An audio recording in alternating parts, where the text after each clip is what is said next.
start with the clerk's calling of the roll. And we are bringing in Councilmember Rivas. She is still in the public meeting, but she's coming in right now. Councilmember Hampton, Blessed to be here and a happy Mother's Day to all the mothers out there. Councilmember Kennedy, Here. Councilmember Madison is absent. Councilmember Masuda, Here. Councilmember Rivas, Here. Councilmember Williams is absent. Vice Mayor Wilson, Here. Mayor Gordo. Here. There's a quorum of the council present. Great. Why don't we start, Mr. Kennedy, if you'll lead us in the Pledge of Allegiance. Ladies and gentlemen, if you would please stand for our illustrious pledging of allegiance, I'd appreciate it. Ready, begin. I pledge allegiance to the flag of the United States of America and to the republic for which it stands, one nation, under God, indivisible, with liberty and justice for all. Thank you, Mayor. No, thank you. With that, we'll move on to the consent calendar. And we'll go ahead and entertain a motion on the consent calendar. Mayor and council, we do have some public comment speakers on items 5 and 6 and 7, 12 and 13. Okay, why don't we take is there a motion for the matters that remain with no public comment submitted? So moved, Mayor. Second. Okay, so all with the exception of 5, 6, 7, 12 and 13. 12 and 13 are the subject of the Vice Mayor Wilson's motion. Roll call. Councilmember Hampton, Yes. Councilmember Kennedy, Yes. Councilmember Madison is absent. Councilmember Masuda, Yes. Councilmember Rivas, Yes. Councilmember Williams is absent. Vice Mayor Wilson, Yes. Mayor Gordo. Yes. The motion is approved, 6 in favor, none against, unanimously. So for 5, 6, and 7, we have one public comment speaker, that is Kathy Berlin, then followed by Julia R., Brittany Pollock, Janae, and Adriana Batista for items 12 or 12 and 13. So we'll start with Kathy Berlin. Is she in the meeting? Ms. Berlin? Kathy Berlin is not in the meeting? Not in the meeting. Okay. We'll go to Julia R. Julia R. is not in the meeting. Brittany Pollock. Okay. Brittany Pollock is speaking on items 12 and 13. Brittany, you have 2 minutes to speak on both items. Go ahead. Hi, yes, I'll first address number 12, which is the IPA, the Independent Police Auditor.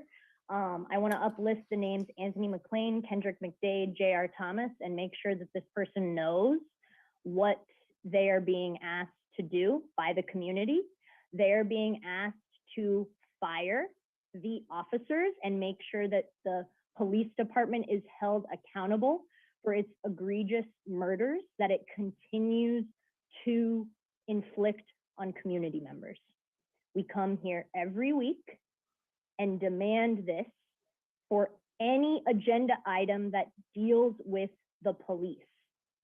These people still have jobs.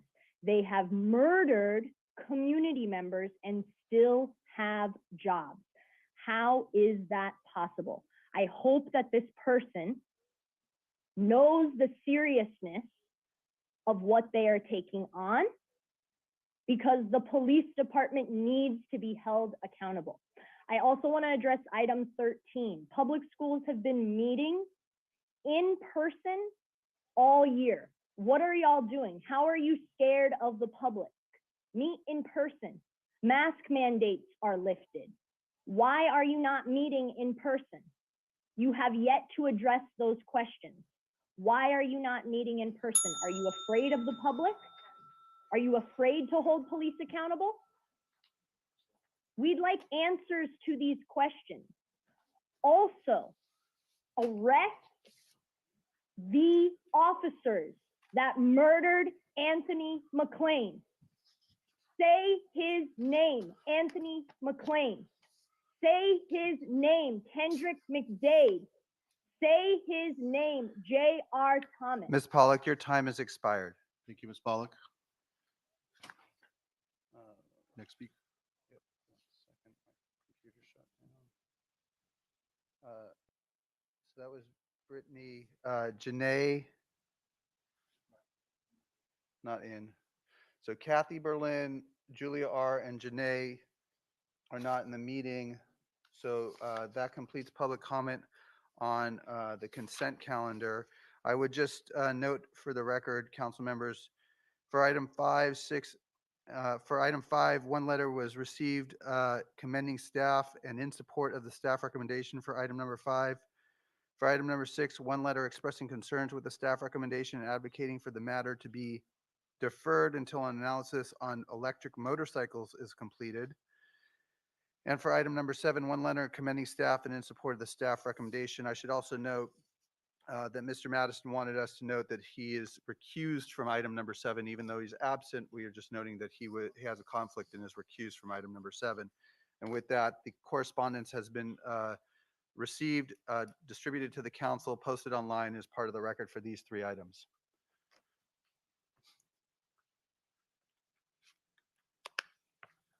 Okay. And is there a motion on the balance of the consent calendar? I'll make that motion, Mayor. Thank you, Mr. Masuda. Second. Seconded by Ms. Rivas. And roll call, please. So to approve the staff recommendations for 5, 6, 7, 12, and 13, Yes. Councilmember Hampton, Yes. Councilmember Kennedy, Yes? Councilmember Madison is absent, Councilmember Masuda, Yes. Councilmember Rivas, Yes. Councilmember Williams is absent, Vice Mayor Wilson, Yes. Mayor Gordo. Yes. The motion is approved without opposition.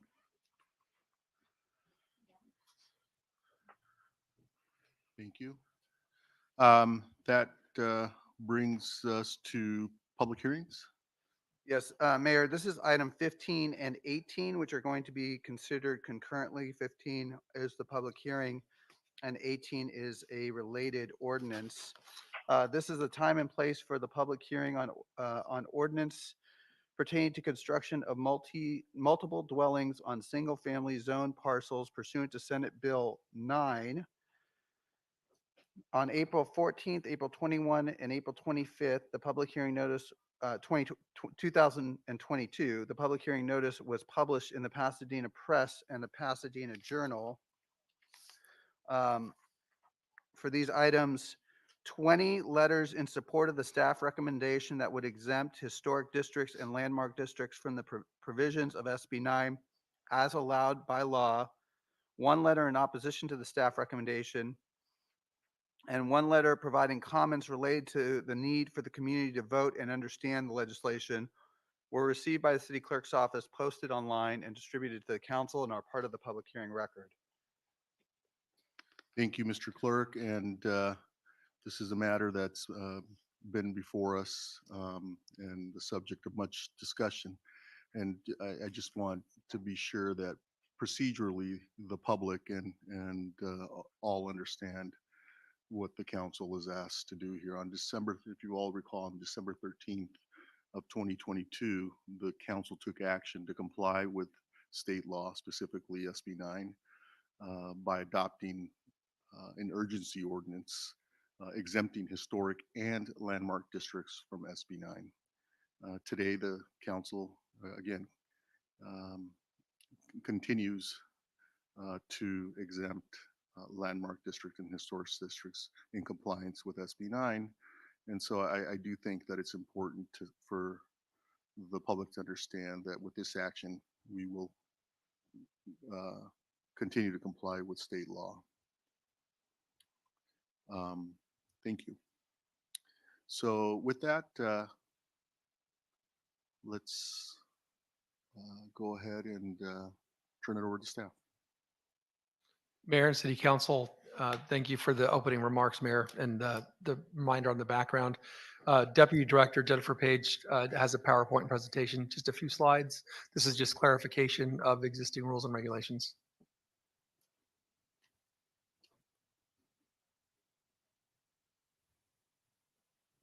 Jennifer, that microphone you're going to have to really speak into.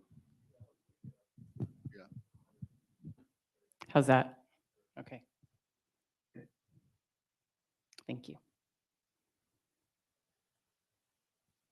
So just a brief summary of SB 9. It's a bill that was passed that requires ministerial approval of duplexes and urban lot splits in single-family zoning districts that could result in up to 4 units on an existing property. A local agency can adopt objective standards as long as they do not prohibit construction of 2 800 square units per lot. To give a recap of some prior actions proceeding tonight, in December of 2021, the City Council adopted an urgency ordinance which established some temporary development standards related to SB 9. And on January 10th of this year, the City Council adopted an extension to that ordinance, which would remain in effect until December of 2022, or until the development standards that we're proposing tonight are formally codified. Staff is proposing to adopt a new ordinance tonight. We have a first reading that's proposed for SB 9 that continues the existing standards that we have with just a few clarifications for implementation. One is related to clarifying that 4 units max are permitted per lot. We are proposing to modify some requirements related to the tree canopy so that there's some more options for protecting mature trees. And we're clarifying that SB 9 protects projects that are, or I'm sorry, we're proposing that, clarifying that SB 9 does not apply to projects that are in historic and landmark districts.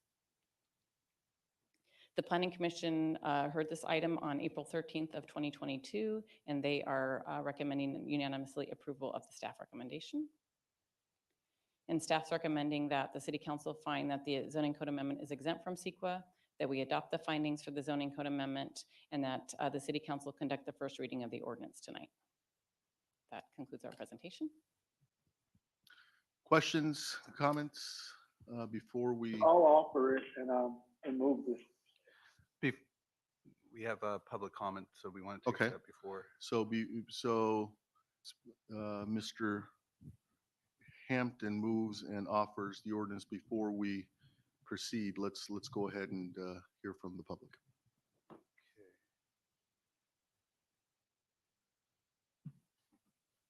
So first is Mark Munger, followed by Bernice Brightbill, followed by Jim O'Keefe, who's not yet checked into the meeting, followed by Annette Yassin.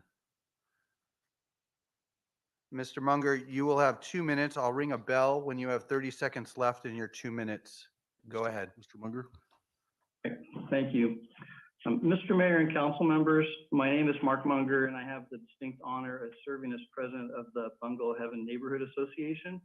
On behalf of our neighborhood association, we'd like to go on record as supporting the formal codification of development standards for the construction of multiple primary dwellings on single-family zone properties as originally passed by the City Council in Ordinance number 7384. We see the permanent codification of these standards as an appropriate implementation of the provisions of SB 9, which addresses the needed supply of housing in California. We want to particularly emphasize the exemption of designated historic resources from development pursuant to SB 9. The text of SB 9 is specifically clear regarding this matter. Notwithstanding the inexplicable interpretation recently publicized by the California Attorney General, the bill's language is perfectly clear to us that the law exempts all of Pasadena's historic districts, landmark districts, and individually designated historic resources. The record of hearings and correspondence leading up to the passage of SB 9 are equally clear on this matter. We believe the legislator acted wisely in incorporating this exemption in SB 9. It appears that they foresaw the negative impacts on historic resources that could result if duplex developments or urban lot splits were applied to historic resources in our historic neighborhoods. We further believe that Pasadena's many historic resources and neighborhoods are among the primary assets of the city and must continue to be protected. We urge you to continue your past support for Pasadena's historic resources, including our bungalow heaven, by supporting the proposed standards for SB 9, including the exemption of historic resources. Thank you very much. Appreciate being included. Thank you, Mr. Munger. Next speaker. Bernice Brightbill, followed by Jim O'Keefe, who has not checked into the meeting, followed by Annette Yasin, and then John Ripley. Bernice, you have 2 minutes. I'll ring a 30-second bell. Go Hello. ahead. Ms. Brightbill? I don't know, can you hear me? We can. Go ahead. You can hear me? Yes. Okay, I just wanted to read a letter that I sent you.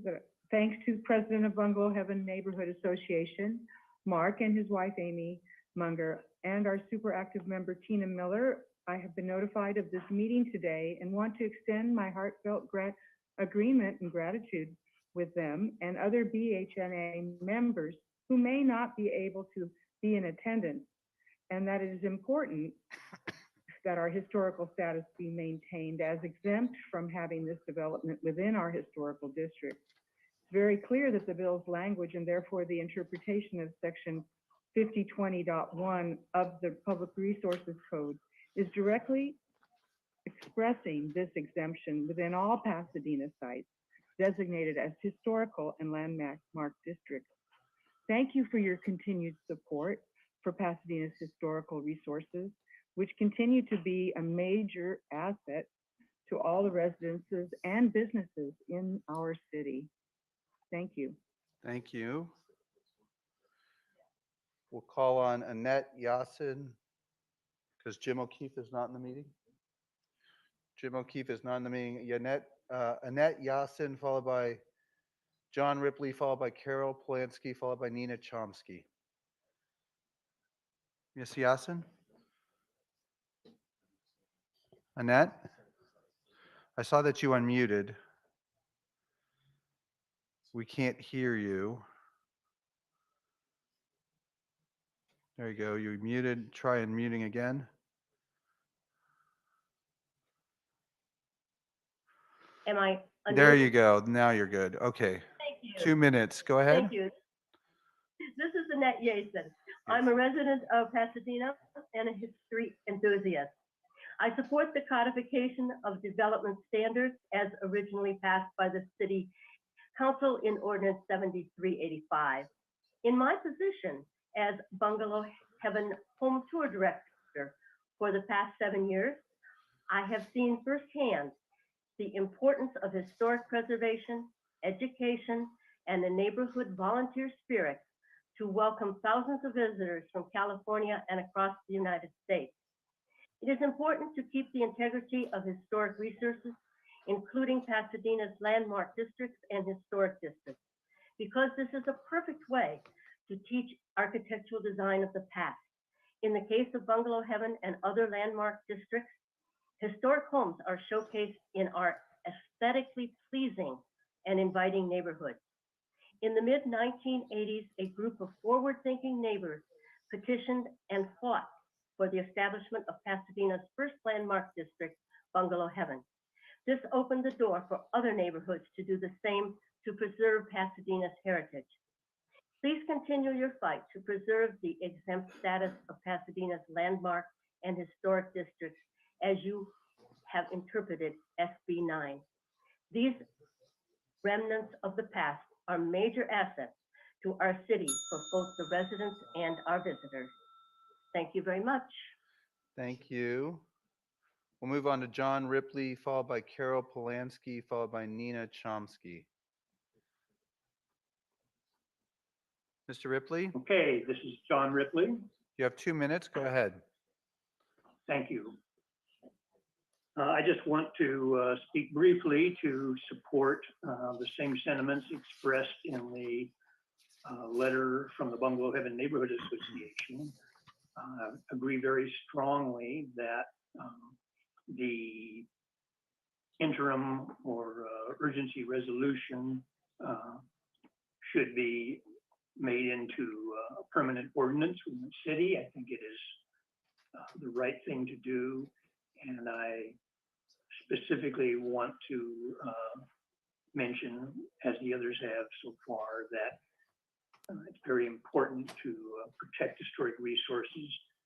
And I think that when the legislature passed SB 9 and created those exemptions that they believed that they would apply to neighborhoods like the landmark districts and historic districts of Pasadena, and intended that it should. And I think they were wise to exempt those areas. And so I simply urge the council to continue on the course that they set earlier with the interim resolution. Thank you. Thank you. We'll move on to Carol Polanski, followed by Nina Chomsky.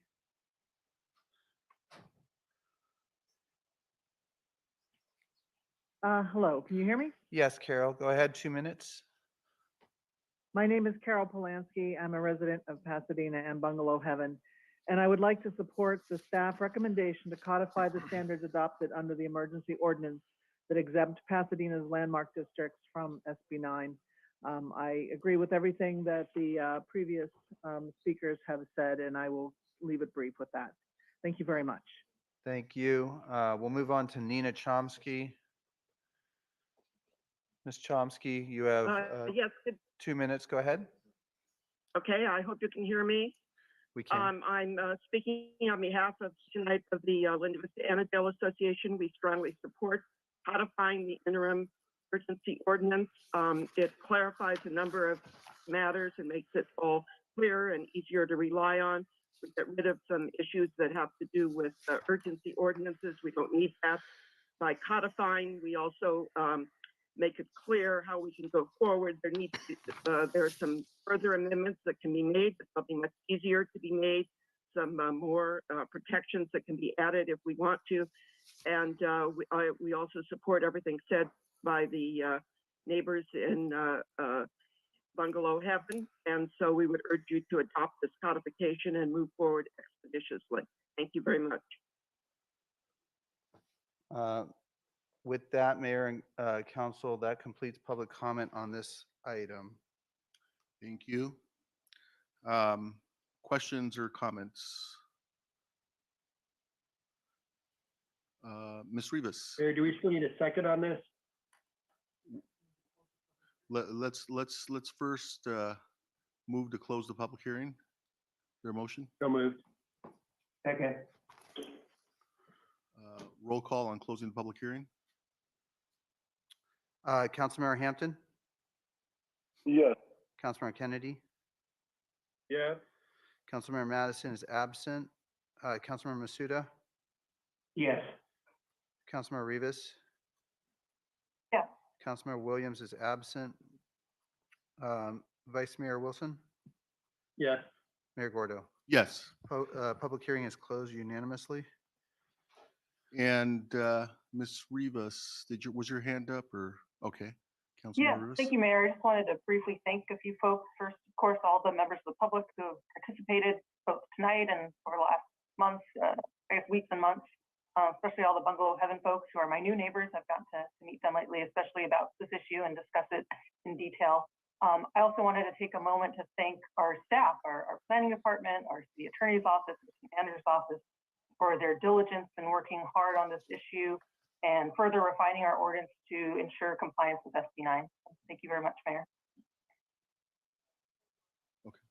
Thank you, Ms. Rivas. And thank you all in the public and staff who Mayor. participated in this as well. Oh, I'm sorry. Mr. Kennedy. I'd like Oh, there to you are, thank Mr. Kennedy. Thank you. briefly. Go ahead, Mr. Kennedy. Thank you for recognizing me, Mayor. I'd like to support the comments that were just made by Councilmember Rivas. And I also would like to recognize the leadership of our mayor on this issue. It was important, and we as a council appreciate the leadership that you showed on this issue. Thank you. Thank you, Mr. Kennedy. Vice Mayor Wilson? No, Oh, I'm sorry. I just echo those comments, and I do think we are continue to work in good faith to meet the needs of housing, but also be mindful. And once again, I think John said it well. Your leadership has been critical, and I'm glad we're holding the course. Thank you, Mr. Wilson. It's been a team effort on the part of staff and the public and all of us on the council. So we will proceed with a vote if there's a motion. I think Gene made it, right? Oh, Well, I made.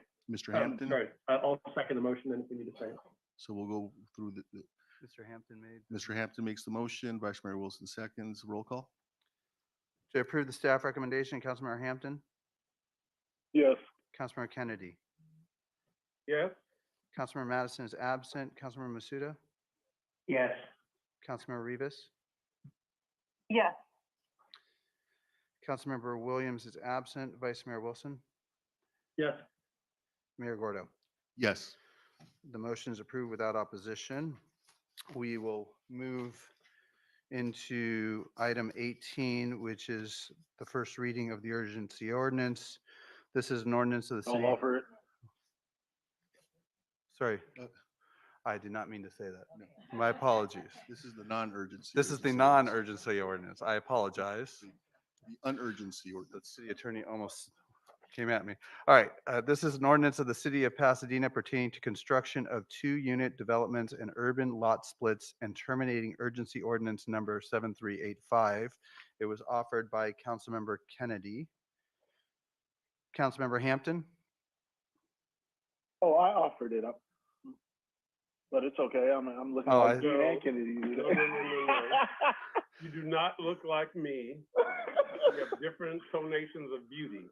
It was Councilmember Hampton. it was Councilmember Hampton. I apologize. Councilmember Hampton, Yes. Councilmember Kennedy, Yes. Councilmember Madison is absent. Councilmember Masuda, Yes. Councilmember Rivas, Yes. Councilmember Williams is absent. Vice Mayor Wilson, Yes. Mayor Gordo. Yes. The ordinance has been approved for first reading unanimously. Do we want to go to the other ordinance, the historic preservation ordinance? I believe the city Yes. attorney's office is asking us to do that. This is codification of the They connect, right? substance. on the They are, roads. they are similar subjects. I'll offer it. Okay, that was offered by Councilmember Hampton. This is an ordinance of the city of Pasadena amending various provisions of Title 17 and Paren zoning code of the Pasadena Municipal Code related to historic preservation. Councilmember Hampton, Yes. Councilmember Kennedy, Yes. Councilmember Madison is absent. Councilmember Masuda, Yes. Councilmember Rivas, Yes. Councilmember Williams is absent. Vice Mayor Wilson, Yes. Mayor Gordo. Yes. The ordinance is conducted for first reading unanimously. Great. Thank you, everyone. Next, we will move on to item 16. Mr. Clerk? Yes, thank you, Mayor. So this is the certification. Item 16 is the certification of the sufficiency of a charter amendment initiative petition to impose rent control, create a rental housing board, and establish just cause eviction criteria in Pasadena. I'll wait for the PowerPoint.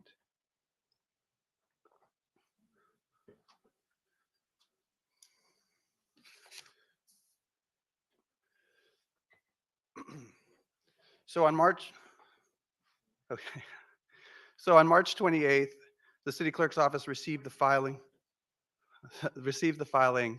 of an initiative petition containing approximately 20,500 signatures. We forwarded, after a prima facie review, on March 29th, we forwarded the petition to the LA County Registrar's Office for signature verification.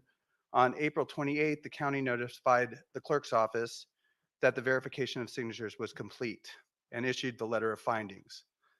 The petition, which submitted the 20,564 signatures filed by the proponents in support of the initiative petition, was verified by the county. Of that, 15,101 signatures were verified to be valid signatures, that is, registered voters living in the city of Pasadena.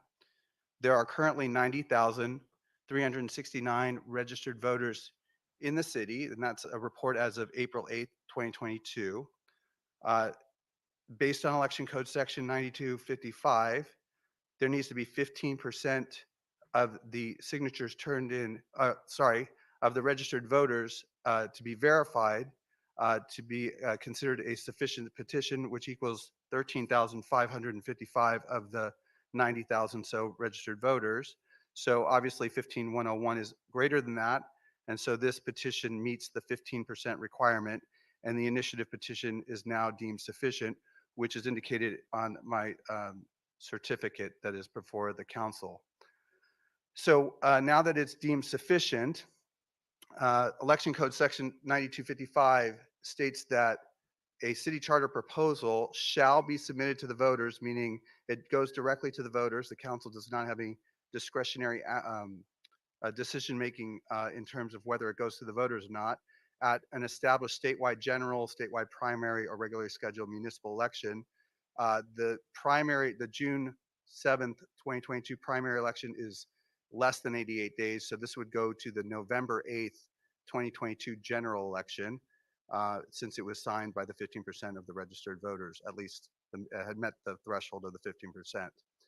One aspect that the council can consider as part of this is to direct staff to prepare an impact report.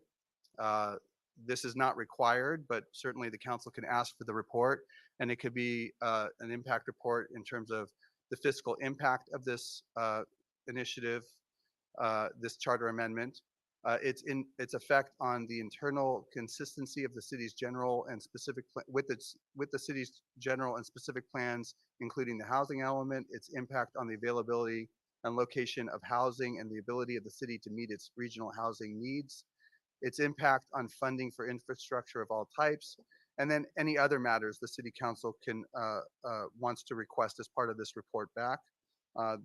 There are some other provisions that some reports cover as well. And the report back, based on the council's meeting schedule, the budget coming up, the report back to the council would occur on, is tentatively scheduled for July 11th, 2022. So before you as a recommendation is to make the CEQA finding, to receive and accept the certification for this charter amendment initiative to impose rent control, create a rental housing board, and establish just cause eviction criteria in Pasadena, which will be submitted to the voters for their consideration. If agreed, direct staff to prepare a report on the impacts as discussed, and with that presentation to be made on July 11th or such other date as determined. And then lastly, this is just direction to staff, we will prepare the necessary resolutions to call this initiative ballot measure, charter amendment initiative ballot measure as part of the November 8th, 2022 election. We will prepare the resolutions calling that election. And with that, Mayor, that completes a very brief report. Thank you, Mr. Clerk. Because this is a qualified initiative, the council's action is really, and I'm looking at the city attorney, a ministerial act, correct? Yes, since the signatures are validated, the council doesn't have discretion. They are the only thing the council can do is ask for a report on the impacts, but it does have to go to the ballot for the voters to vote. And I do suggest that we ask staff to provide a report back on the impacts for the benefit of the council as well as for the benefit of the public, particularly for the benefit of the public. Vice Mayor Wilson. Mayor, I think you beat me to the punch. I do think I heard kind of conflicting views in terms of how rent control may positively and potentially negatively impact our rental stock. And I'd like to be better educated, and I think I suspect there are others in our community who could benefit from that. So I assume impact report would cover that. So I didn't see a budget for that. I want to make sure that it's thoughtful and objective. So I just want to make sure that we're, this is important. I think we'll have an important long-term effect on our community. And so want to make sure we have sufficient resources to have that thoughtfully and objectively done. There is a budget that is being proposed as part of the city clerk's fiscal year 23 budget that will include the November 8th, 2022 election. And we've set aside some money for this measure, anticipating that it would qualify. Certainly, if there's more that the city wants to put out in terms of information, that might require some additional funds, but we certainly have enough to cover the normal processing that we would do for a charter amendment initiative of this nature. But we will. Mark, I just want to be clear. I think my request is more around the impact, the robustness of the impact report. The impact report. Oh, the impact report is would be the city staff, but I will turn to the city manager on that. Sorry about that. I misunderstood the question. No, I think that was good information for all of us to have as well. We have not thought about the budget. If this action goes forward this evening, we'll do more of an outline of what should be in that report. If we believe that we need resources, we would be able to come back and get those. We're not asking for anything this evening as far as the report itself, the financing for the report itself. Okay, and that's where I'd say I saw there's a recommendation in here that we had that, but I didn't see it in the fiscal impact. So I guess my guidance then would be to staff to make sure that we are allowing a sufficient budget to have thoughtful and objective work done on this important matter. Thank you, Vice Mayor Wilson. By Councilmember Hampton. You know what? I meant to lower my hand. Mayor, yourself and Vice Mayor you guys beat me to the draw on that. So this was a Western, I'd be down. I just want to say that I agree with the fact that there needs to be an impact study, and that's just for education for our residents as well as ourselves as a council. So thank you. Thank you. And Councilmember Kennedy. Thank you, Mayor. City Manager Kurt, what is your contracting authority as we speak tonight? I'm able to sign contracts up to $75,000. Do you believe that would be sufficient to obtain the kind of report that Vice Mayor Wilson has articulated? Yes, I believe it would be.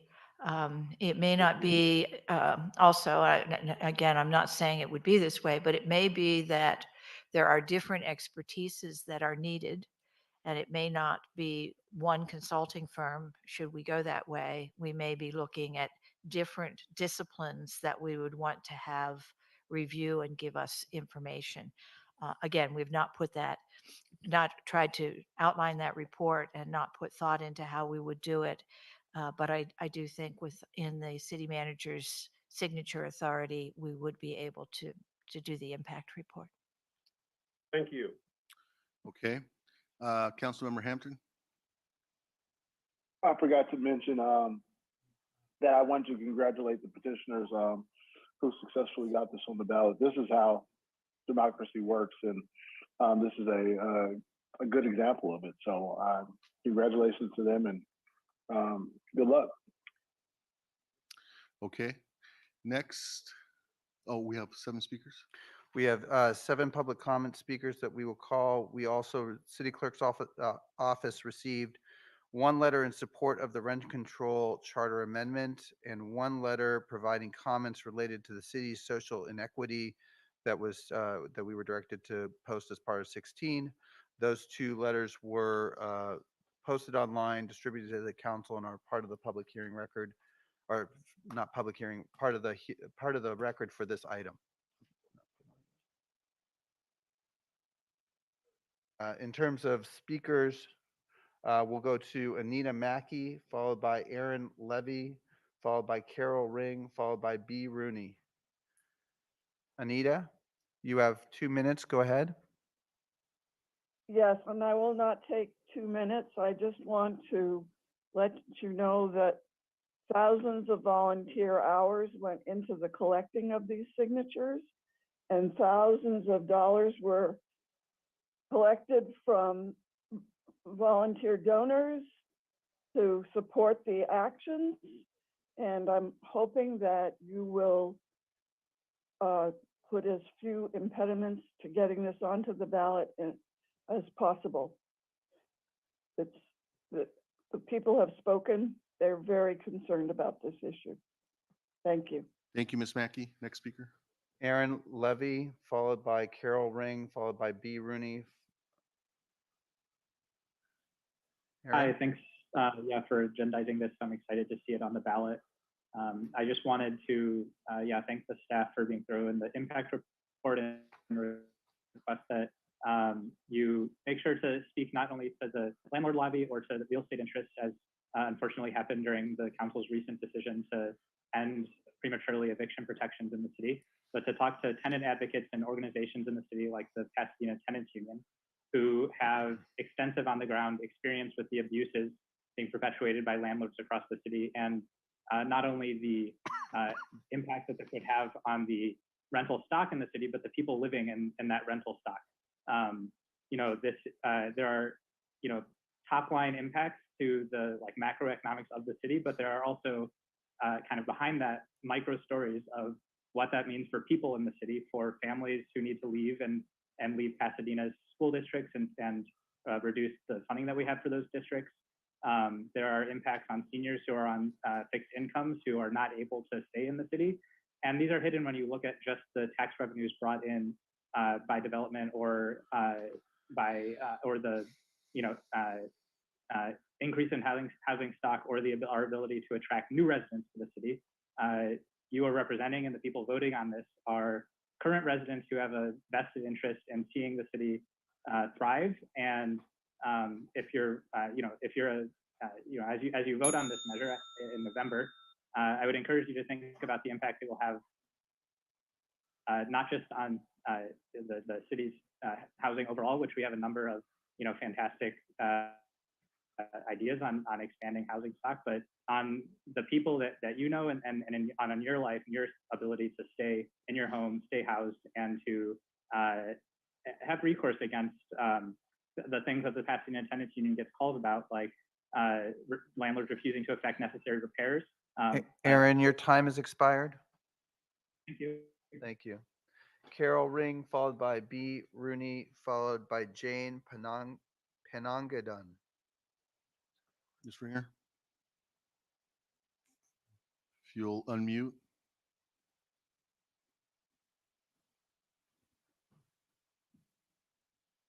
Ms. Ringer, if you will unmute your display. Okay, let's come back. All right, let's go to B. Rooney, followed by Jane.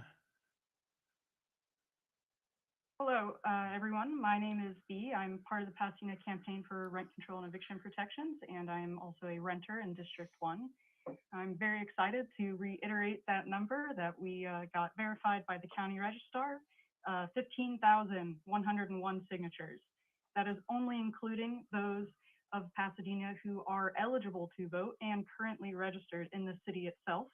We had an additional 5,000 signatures from other supporters in our community who are not currently registered or cannot be registered and will not have a voice in this next election or the one after that.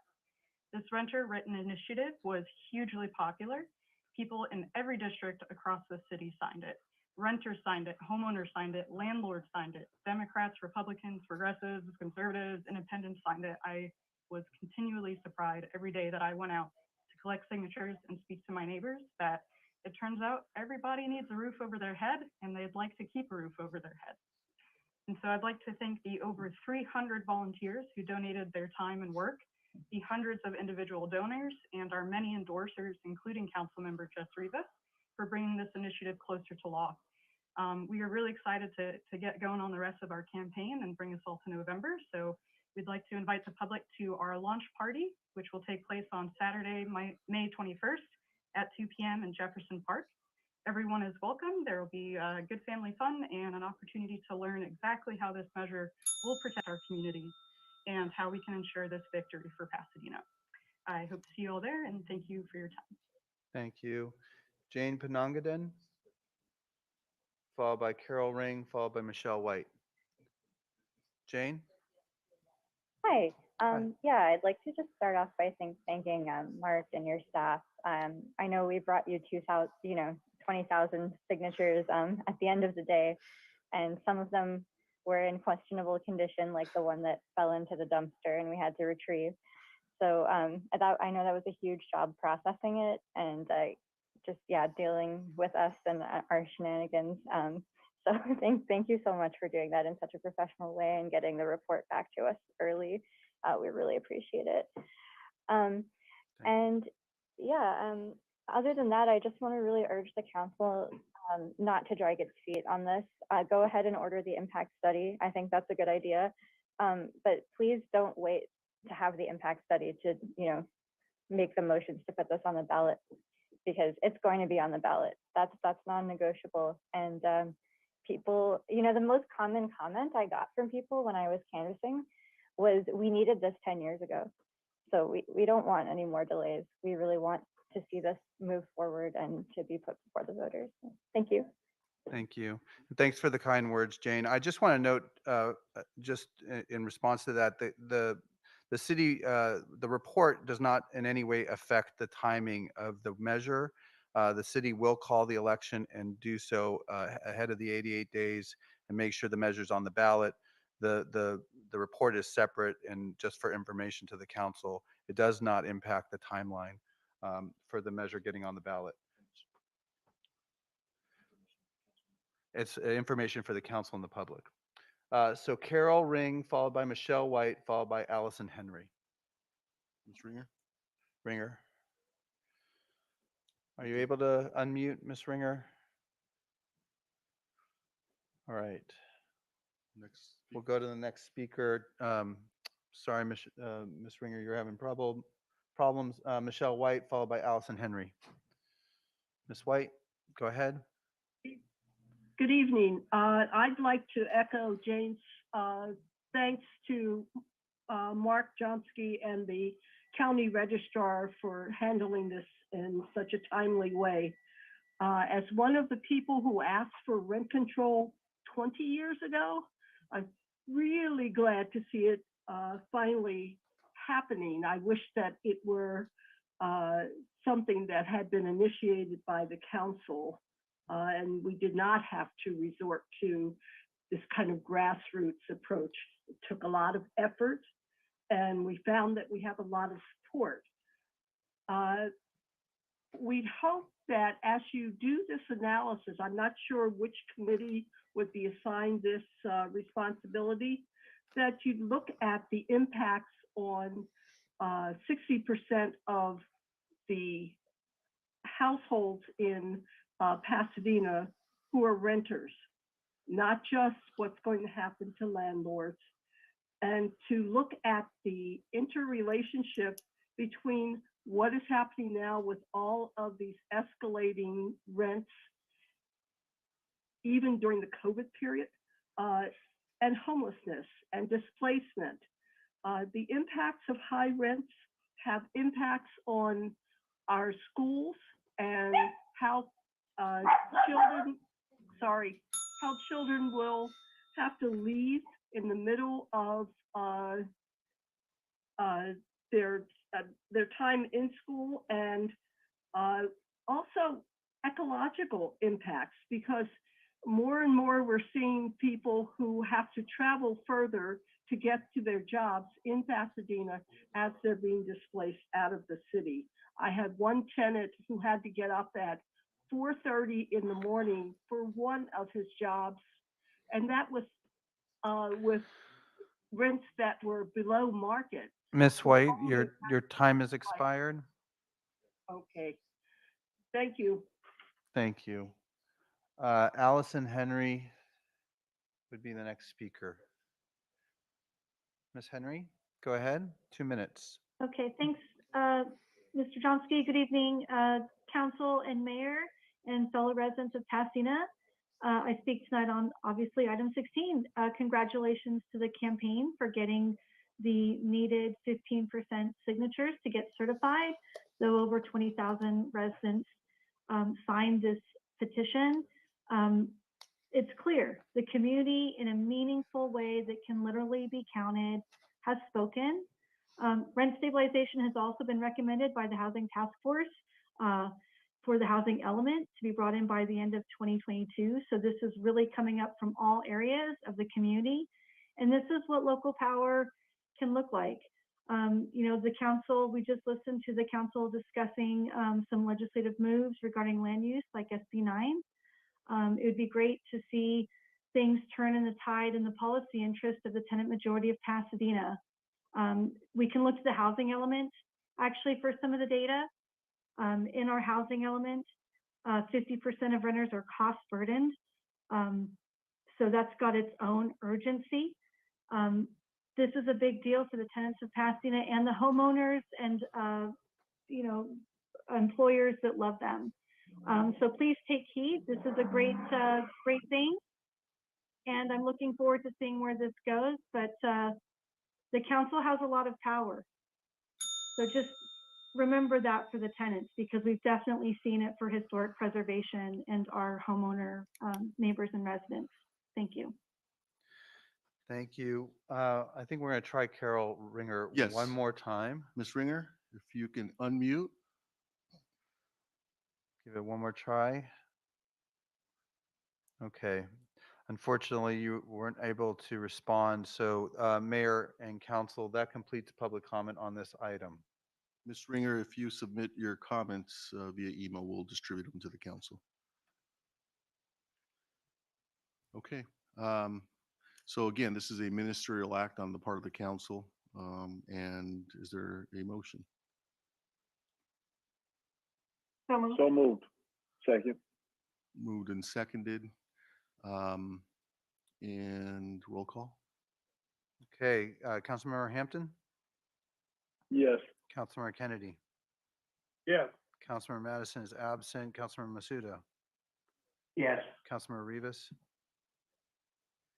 Yes. Councilmember Williams is absent. Vice Mayor Wilson? Yes. Mayor Gordo? Yes. The motion is approved without opposition. Next, we move on to an information item, number 19, and this is a pre-development plan review of an 81-unit micro unit project.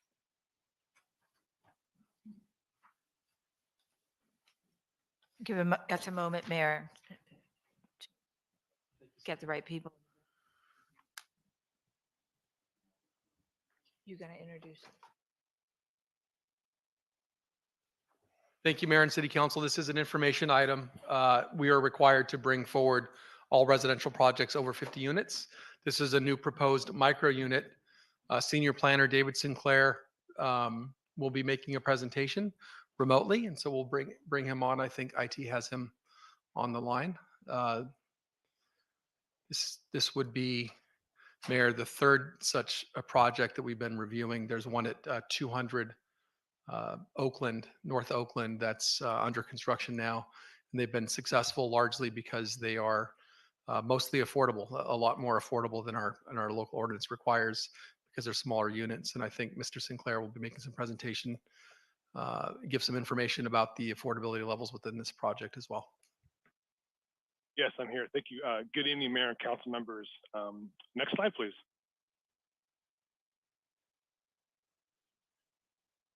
The purpose of this item is to inform the City Council of a proposed project that has been reviewed by City staff through the pre-development plan review process, also known as PPR. The PPR process allows for order discussions between applicants and city departments, where larger projects, such as projects of community-wide significance, are presented to the council as information items. Next slide, please. The proposed project will be a 4-story, single-room occupancy project with 80 SRO units and 1 unit for an on-site resident manager. All parking will be on the ground level, and 30 of the SRO units will be rented at an affordable rate. Next slide, please. The project site is composed of 5 parcels on the north side of East Walnut Street, approximately 1 block east of North Hill Avenue. The total size of the site is about 3/4 of an acre, and all existing commercial structures will be demolished as a result of the project. Next slide, please. Thank you. This site plan shows that the building will be located on the south side of the site, with the majority of the surface parking located to the north or rear of the site. Vehicle access to the site would be via one of 2 entries at the front of the building adjacent to Walnut. The ground floor, shaded here in the gray color, will be occupied by a combination of 2 driveways, some covered parking, the resident manager's unit, and lobby and amenity spaces. Next slide, please. Thank you. This drawing is looking approximately northeast from Walnut at the front of the building. One of the vehicle access locations is in the foreground, and in the center is a 2-story element where the pedestrian entry would be located. Next slide, please. As represented here, the project would meet or exceed the applicable development standards, such as height, common space, and setbacks. Next slide, please. Because the project will comply, as expected, with all relevant zoning code development standards, no land entitlements will be required. As such, the project can proceed directly to design review, the first step of which occurred this past January through preliminary consultation. Next slide, please. And that's it for our presentation. Thank you for your time. We are available for questions, as are the applicant team and the representatives. Thank you. Great.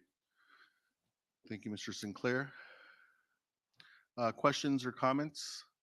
Sounds like Mr. Osterling's project is seeing some success, and this is along the lines of that project. Great. Okay, we will continue to add to our affordable housing stock where we can. Mayor, just a quick comment, yes, if you don't mind. I do think these creating diversity of our housing stock is incredibly important, and these micro units do offer variety and affordability to certain types of residents. And just I'm familiar with Mr. Osling's project, and I know a bunch of us were there when he broke ground. And once again, close to transit, and hopefully we'll see more of these. We have plenty of luxury, expensive condos and all those things, and I don't think everyone can afford those. So having a little creativity and the residential stock and diversity is a good thing. So I just want to wish the applicant best of luck in terms of moving this forward. Thank you, Vice Mayor Wilson, and congratulations, Mr. Tyler. We look forward to seeing your project come back or go forward. Okay. I don't think you probably want to come back, or if you don't have to. Did you want to hear from me? I'm happy to just say a few words, not architectural stuff. Just I think that this project type represents, a good alternative, as was previously mentioned. It also serves the local school communities and many of the visiting professors, which a few years ago I learned actually live up in some of the motels on Colorado Boulevard. So I think this will be really good for the local community, as well as our arena numbers and all the things that we're trying to look after. Thank you. And we wish you luck. So thank you. With that, that is the final item. I do have an announcement to make. Pursuant to the city's travel reimbursement policy, and pursuant to state law, I am reporting that on April 26, 2022, I traveled to Sacramento to meet with elected officials and agency staff members to discuss Senate Bill 9 and was reimbursed for my travel expenses, airline expenses with city funds. Okay. Oh, So, public comments for matters Mayor, not on the agenda. Council, we have 6 speaker cards in for public comment on matters not on the agenda. Michael Williams, followed by Brittany Pollock, followed by Karina Kay, followed by Jasmine Richards Abdullah, followed by Janae, followed by Adriana Batista. Michael, you have 2 minutes. If you can unmute. There you go. Go ahead. Mr. Williams, go ahead. Of course, as every single week, I'm calling for the firing of the 2 officers, well, really all the officers that were involved in Anthony McLean's murder. It's going to be 2 years in a couple of months. And I see you're hiring an independent auditor and you're looking for a new chief. Since one of the interim has retired. It just seems like an easy move to just make this move now. There's nothing that's going to come from the independent auditor that you don't know or that should make a drastic change in how you feel about this case. Many people have gone over the violations that the two officers did, the violations that DuMcGuendon did, one that was a fireable offense for another officer in another city. Yet this city seems to think it's okay, and that there needs to be more justification for an officer to be fired than to A, stop someone for no reason other than they're a black man in a car, pull them out of that car, frisk them even though they had committed no crime and were not suspected of committing a crime, turned off their body camera, did not turn on their body camera even when they began searching Anthony McLean, and did not secure the situation when they pulled Anthony McLean out of the car. All things that even other police officers have said are violations of police conduct. Yet these officers stay on the payroll. I don't get what y'all are waiting for. You guys said you were waiting for the district attorney's file to come out. That didn't change anything. Mr. Williams, your time has expired. Fire the officers that killed Anthony McLean. Thank you. Brittany Pollock is not in the meeting, so we'll turn to Karina Kay, followed by Jasmine Richards Abdullah, followed by Janae. Yes, can you hear me? We can. 2 minutes. Go ahead. Thank you. My name is Karina. I'm a Pasadena resident and a member of Black Lives Matter Los Angeles. Yeah, it's roughly been 1 year and 9 months since the Pasadena police officer, Edwin DuMcGuendon, thought it was appropriate to put 2 bullets in Anthony McLean's back as he was running away. A second Pasadena police officer knelt on his back after placing Anthony in handcuffs while he was bleeding, and you all also thought that was okay. So Black Lives Matter is a movement to end state-sanctioned violence. And what you all have done in the case of Anthony McLean is sanctioned his murder. We demand that those officers be fired and not on the force. Why? Because their behavior is not okay. You can see that with your own eyes. You could see that if you had any kind of moral compass at all. You have sanctioned their behavior and are thereby enabling it to continue and to happen again and again and again. Why do we have to tell you that that's unacceptable week after week? Why do you sit up here and schmooze on all kinds of other shit while Black people die in your city? You have sanctioned the police violence that we see running wild and rampant in Pasadena, California, and it's not okay. That's why we call week after week. We demand that all the officers involved in the murder of Anthony McLean be fired. We demand that you do something other than stare at yourselves and us doing nothing. It's unacceptable. You're public servants. We expect you to act and create a society that we can stomach. I say this all the time. Black Lives Matter. Fire Edwin Du McGuindon, fire Ronald Serrano, and fire everyone who showed up to the scene where Anthony McClain was murdered by this murderous police force. Hold them accountable. Justice for Anthony McClain. Thank you. Jasmine Richards Abdullah, followed by Heavenly Hughes, actually followed by Janae, then followed by Heavenly Hughes. Jasmine, if you can unmute.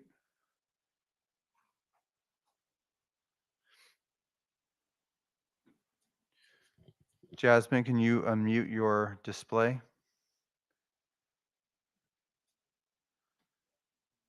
Okay, we'll come back to Jasmine. We'll move on to Janae, followed by Heavenly Hughes.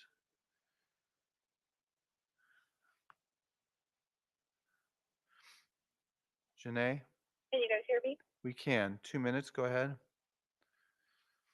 I'm calling, like all my comrades have been calling for over a year now, demanding that you fire the officers and every officer that was involved in the killing of Anthony McClain and the cover-up, because there's also a cover-up. So everyone that's involved with this cover-up also needs to be fired. The fact that I listened to someone say that this council has power. They have power until we are asking for justice. Then all of a sudden this council can't seem to find its power. It has power when it comes to money, but when it comes to investing into the community that actually protects and serves the community, it just seems to have no power. It seems like you guys are here to basically not do anything that actually serves the people that you actually swore to do. So I continue to say that if you cannot do this simple task, then you should resign, each and every one of you. And also, Mayor, if you're going to say that you're going to spend money, you should also tell us how much you spent, not just opening random checks, how much you spent. Because if I look at the budget and see that you guys like to add money for 2 positions, I think $3.5 million for the actual police department, like for 2 positions, I can't really trust that you can go on a trip and not spend a whole lot of money on the people's budget. I can't trust you on that, because I can't trust your word. That's what happened. So you also need to reveal how much you actually spent on this trip. Fire the officers that killed Anthony McClain. Fire all the officers that were corrupt in this. Fire them all. Justice. Thank you. We'll call Heavenly Hughes. Adriana Bautista does not appear to be in the meeting. Neither does Brittany Pollock, and we'll try Jasmine Richards Abdullah one more time. And just before we go to Ms. Hughes, the Ms. Lennox, on my personal time, I flew to Sacramento and on city business, and the city reimbursed me for the airfare on Southwest Airlines, and I returned the same day that I went up. Tiring trip. Ms. Hughes, can you unmute your display? There you go. Hello, can you hear? Yes, we can. 2 minutes, go ahead. Hi, my name is Heavenly Hughes. I am the co-founder of My Tribe Rise. My Tribe Rise focuses on police accountability, food and housing insecurities, social and economic development, and solutions to end gang violence. I'm actually here to invite you all to Dina Juneteenth, Celebration of Freedom 2022 in Pasadena. Of course, it's for Pasadena and Pasadena, knowing that we're neighboring communities, knowing that what we need to address is as a whole, what's happening in Pasadena and in Pasadena. So we invite you to come out June 18th at 10:30 a.m. Location will be announced. And I have to move forward in saying thank you to the Community Police Oversight Commission for discussing the DA's report on the murder and cover-up of Anthony McClain. And I appreciate that finally we were able to hear city-appointed officials talk about and discuss the gray areas, the misconduct, and the injustice that happened in regards to Anthony McLean. I would also like to ask you all, have you all reviewed the report from the civil attorney, Anthony McLean civil attorney, the family's civil attorney? Because my understanding is that the district attorney did not review the civil attorney's evidence. And so it makes you question, because I know you all are wondering, we're waiting for the DA's report. So I'm sure you guys are also questioning, what exactly did the DA look at? What evidence did they review to come up with their report? Ms. Hughes, your And time has expired. may I finish this one sentence, please? So as the report from the DA said, that although it was not enough evidence received to file criminal charges, what they saw was not right. So if it was not right to the DA's Hughes. office, I hope it's not right to you all. Thank And you, Ms. Cynthia Hughes. Kirk did tell us that there will be an administrative review. All right, we're by going to the move end of on last to month. Jasmine Richards Abdullah. Thank you. Jasmine? Oh, okay, you guys hear me? Yes, we you hear can. me? Go ahead. 2 minutes. Go ahead. Okay. I'm calling about the murder of, Eric Thomas was killed on Fair Oaks on May 2nd. There was a Pasadena Now article that said Shot Spotter was the thing that made the police come, when actually it was his family. The first arriving police there, they never administered first aid care. So we're demanding right now for the body cam footage from the first responders for the murder of Eric Thomas, who was killed on Fair Oaks on May 2nd.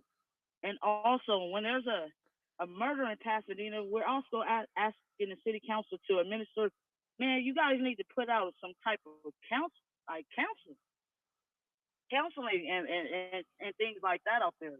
Because right now, the families, they have to absorb this, and there's nobody out there to help. They're actually calling me, which is crazy because the city is supposed to be there to help the families. So what we're asking for is you guys to administer and put out counselors anytime there's an officer involved shooting or there's anybody shooting, right? Because we know that the families, and at times like this, families need care. They need to know what steps are next, and they need to know at least what officers and detectives is on their case. We were out there until about 3 or 4 in the morning, and no officer, no detective came up to the mother and let them know anything. They actually couldn't even go into their house.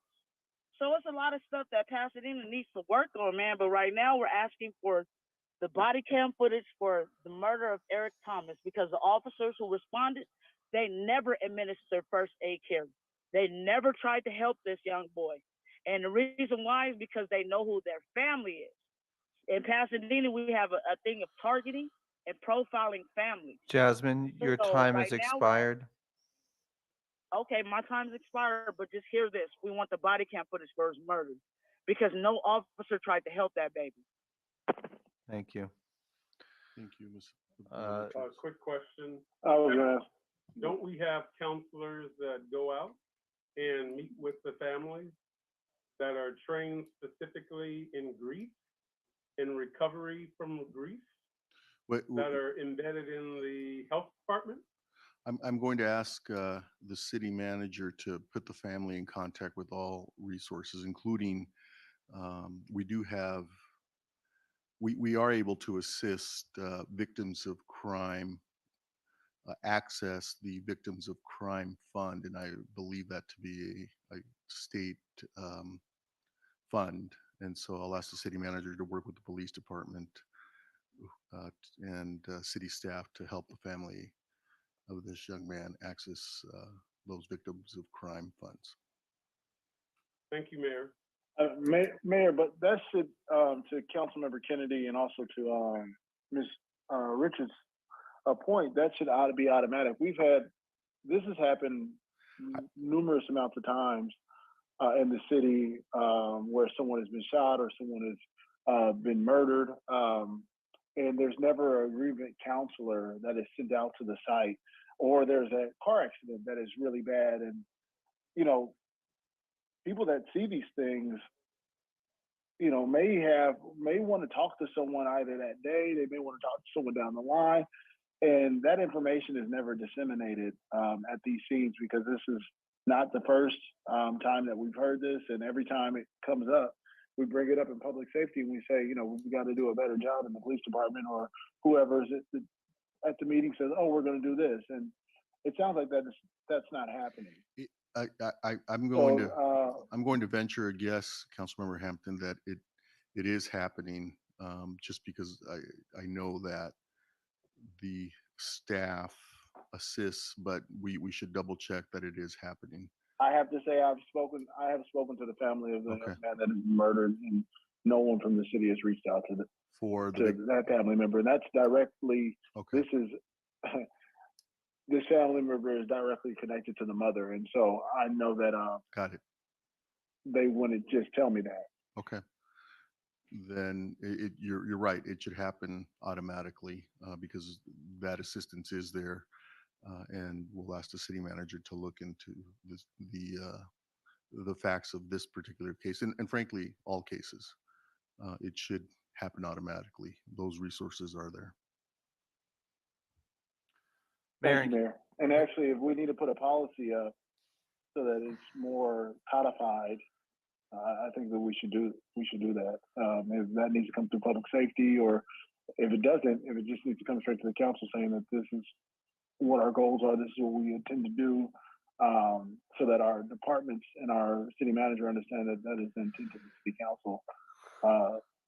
Let's not hesitate and do that, because it's only a matter of time for someone else to get in a car accident or something else tragic happens in this community. I think it is part of our well, I would say to you, it is part of our protocols, but we absolutely will ask the city manager to look into it. Those resources are available through the Victims of Crime Fund, and we should do everything we can to help victims of crime and their families access those dollars. So the city manager will maybe provide us a written memo in her weekly letter. Thank you, Mr. Hampton and Mr. Kennedy. Mayor and council, that completes public comment. The two remaining speaker cards that appear not to be in the meeting. So for Brittany Pollock and for Adriana Bautista. So that completes public comment. And the agenda. Okay. Thank you, everyone. I did make my statement regarding travel on April 26th. Mayor, I have it was actually a couple of yes, Mr. Hampton. No, go ahead and finish. I'm so sorry. I didn't mean to cut you off. off. No. I heard you were talking. No, go ahead, Mr. Hampton. On May 6th, we received city council correspondence as it relates to the, it's actually subject to history of Pasadena social inequality. And in this letter with footnotes, it mentions previous mayors' names, the city council as a whole, that worked against all peoples of color, Asian, Latinos, African Americans, and actually the city. You know, a lot of times we hear these things, and racism exists, but the city actually worked on this with the staff, with the city council. They voted on these things, and that mayor's name is A.I. Stewart, whose picture's up in the hallway with all the rest of the mayors. I think I think this should be agendized for city council discussion to have his picture removed, as well as Herbert Hahn, head of Hahn and Hahn law firm, being removed from the Arthur Noble Award that's plaqued inside the city hall. So those are two items I would like to have, or at least if you want to just agendize this whole entire public comment, I think it's important history for our colleagues on the city council to understand, the treatment of people of color in this community.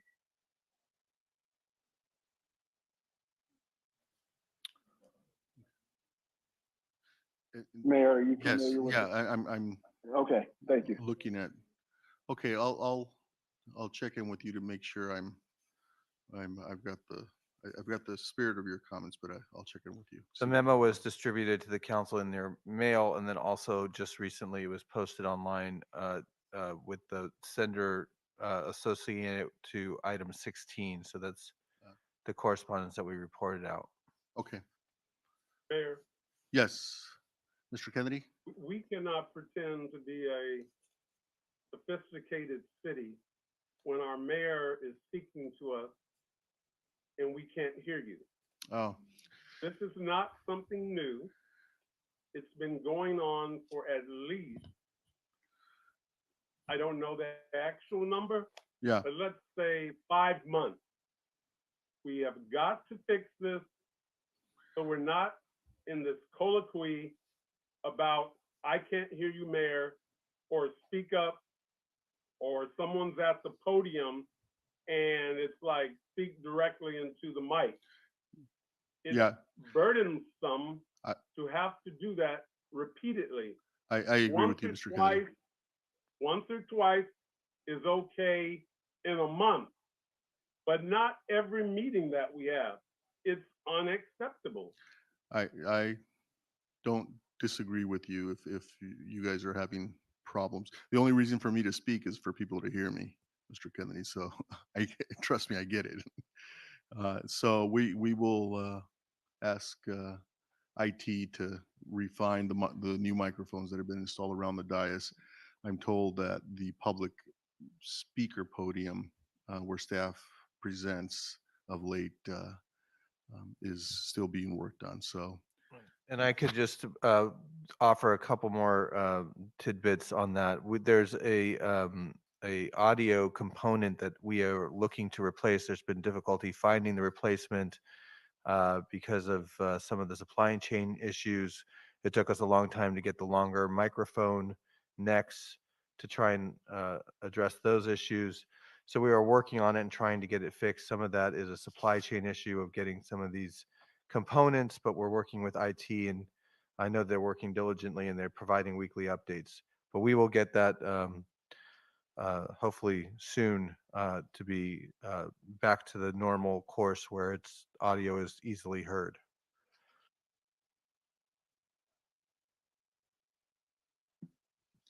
thank you. I agree with Councilmember Kennedy because I didn't hear what you said during at the end of my comments about agendizing them, and I just want to know when would you foresee this on an agenda? Let me connect with you and make sure that we've got a way forward here. Okay. That's fair. Great. Thank you. Thank you. Okay. With that, that completes our agenda. Thank you, everyone. 7:08, and we are adjourned. Thank you.